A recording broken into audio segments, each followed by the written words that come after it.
Joel, and it is his life, just like it is your life, and it's up to you what you want to do with it. So, like those other songs, do you want to give love, or do you want to not give love and, focus on what other people are doing instead of focusing on what you're doing? I had a really weird week this week, I have to say. I'm noticing a lot of people on Facebook videotaping other people. What's that about? Other people that don't know they're being videotaped. My first question is that legal? I'm not sure if it is or not. And my other question is, what are you doing? Why are you doing that? Whether it's somebody that's dealing with addiction and they're not in their best self, or is it somebody that's just minding their own business? It's just such an interesting culture that we're in. An interesting world that not only are we judging, but now we're videotaping people, sharing it on Facebook, and inviting everybody else to participate in the judging. And then you know what happens? One compassionate person steps forward on Facebook, virtually steps forward, and defends the said person. And then you have a lot of conflict. Then you have a lot of drama. I can't get sucked into that stuff, but I'm seeing it more and more. And I think, oh man, you guys do not see karma is real. It's happening all around us. Everything is a cycle. And what you put out is what you get back. And so, we need to think about that. You think about that.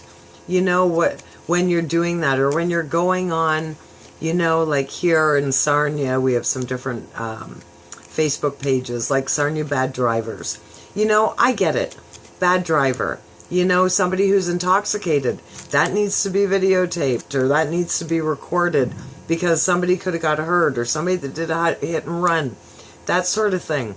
I don't think it's really necessary to take pictures and overanalyze somebody that parked over a line a little bit, or somebody who parked crooked, or somebody who took two spots. Yeah, that's annoying. I get it. Totally annoying. But we're understanding, and science is totally validating that we're all energy, and what you put out is what you get back. So if you're putting out a whole bunch of negativity, oh, look at this, look what this person's doing. Look at, oh my gosh, can you believe that her pants don't match her shirt? Oh my gosh, what are we going to do? Let's analyze that for about 3 days and make about 100 comments on that. And we'll evaluate that poor person who has no idea they're even being, it's totally bizarre when you think of real things that are going on in the world. There's people that could use a good sandwich. There's people that need clean clothes. There's people that, need so many, just need a handshake. Like, what if, and I'm just throwing it out there, what if you were videotaped? What if somebody, so, I hate to put a name on somebody, but so a person is videotaped. They're videotaped walking down the street wearing something bizarre. Okay, I get it. They're wearing something bizarre. Maybe it's their only clothes. Maybe that's their uniform. Maybe they're on their way to work. I don't know. Let's go out on a limb here and say, maybe it's none of my damn business. But somebody feels that it is their business, so they feel compelled to share their information, their video, their picture, their details. Share it all over Facebook. And then everybody starts rallying against them. Oh, I don't know. In some cultures, they'd call that bullying. So, fast forward. 3 weeks goes by. 1 million people have seen the video. 2 million people have commented on the video, because, it goes back and forth and back and forth and back and forth. So, all that stuff is going on. The person is living right on the edge. They're distraught. They're, they only have an orange jumpsuit, or, whatever the scenario is. Or they're the drug addict that, for whatever reason was under the illusion that it's a secret. Now all of a sudden, their, financially stable sister-in-law that they've never got along with or whatever makes a comment about, oh, look how you're embarrassing us now, or who knows. I don't know. It's not my scenario. But what if that person turns around and jumps off a bridge? And it all started because you weren't minding your own business and you felt compelled to not only judge the person in your own head, which, I think that's one of the hardest things for us to conquer as a person in our own self-improvement is the judgment. And I don't mean as far as I'm better than you judgment. I mean just as far as seeing the way somebody's dressed and putting them in an economic class. Those things are really hard, right? And I don't know. That's just like a really tough one because we just automatically do that. But when you're intentionally not minding your business and you're possibly inflicting some sort of embarrassment or shame on somebody, shame on you. Karma's real, man. It's going to get you. Just saying. I find this stuff so boggling because I see we're moving in leaps and bounds on so many great things. We're doing really well and helping each other and one love and pulling together. It's not big news, but it is big news, and it should be big news. Just not big news to the people who sell news. But, I feel like we're doing so well, and then I see a couple goofy things like that, and I think it sets us back. But, you know what, that's okay. It is what it is. They'll figure it out, and when those same people are like, oh, I don't know why nothing works out for me in my life, I just sit back, and we know, right? Drama attracts more drama. You get back what you put in. So I don't know, put in some good stuff. Do yourself a favor. Put in some good stuff. So it's time for the good news. And I wanted to do something a little bit different today. I came across this cool article, and it's 48 environmental victories since the first Earth Day. Did you realize this year in 2018, we turned 48. Earth Day turned 48. Isn't that interesting? I don't remember Earth Day being around my whole life, but apparently I was 2 when Earth Day started. So there you go. Go figure. So I'm not reading this great big whole article. I will share it on the Positive Power Facebook page, but I'm just going to run down the list. So, number 1, in 1970, the National Environment Policy Act of 1969 went into effect. The following year, 1970, becoming a landmark law that requires every major decision of the federal government to be evaluated for its impact on the environment. Very cool. Number 2, in 1972, the notorious toxic chemical of DDT was banned. That is awesome, and it's an odorless insecticide, in case you don't know what that was. Number 3, in 1972, they started regulating pesticides with the Federal Environmental Pesticide Control Act. Number 4, in 1972, they started cleaning up rivers with passing the Clean Water Act. Number 5, 1972 again, marine sanctuaries were created. Very cool. Also in 1972, they started saving whales with the Marine Mammal Protection Act. Very cool. That covers whales, dolphins, seals, and manatees.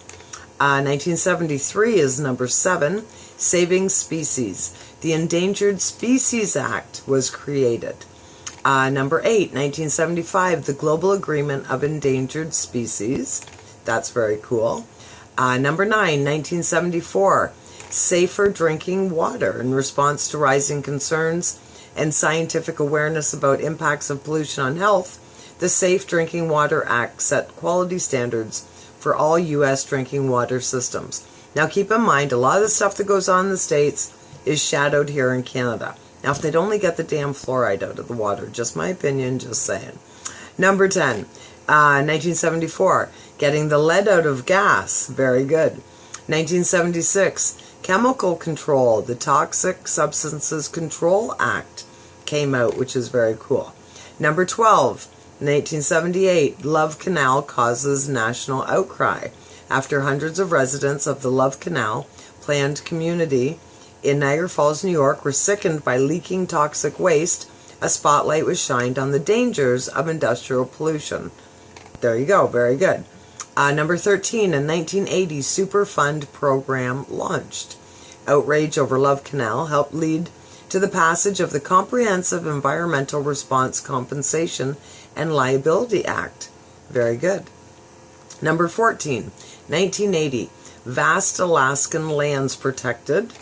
Number 15, 1982, saving more whales. More laws, more commissions. Let's get this happening. Number 16, 1986. Packaging improves. McDonald's started using biodegradable packaging. 1986. There you go. Wow, eh? And that was switching it from styrofoam. I remember the styrofoam. Styrofoam. I can't even believe it's still around. Number 17. 1986. A civil action.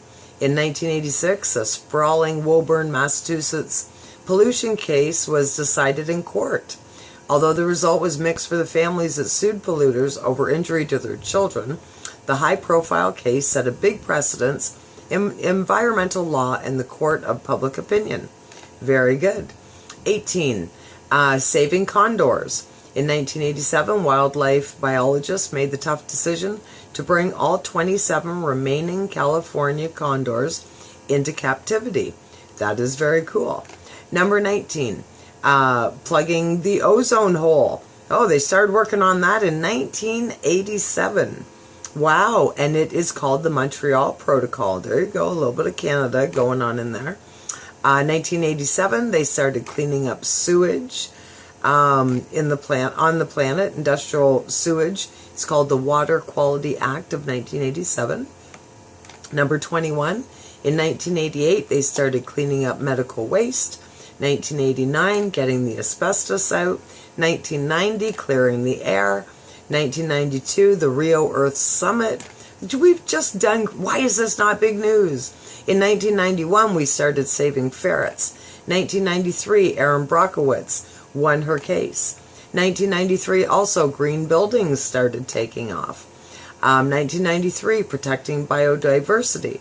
1995, gray wolves reintroduced into Yellowstone. 1995, bald eagle recovery. Wow, this is absolutely awesome. And the list goes on and on and on and on. I will be sharing this article for sure on the Positive Power page. And definitely, this is the sort of stuff you want to surround yourself by. This is the kind of news. Every morning when you get up, read one good news article. I promise you, you will feel good. This is definitely one to be saved. So there you go, friends. That's your good news for today. Short, sweet, powerful, yet effective.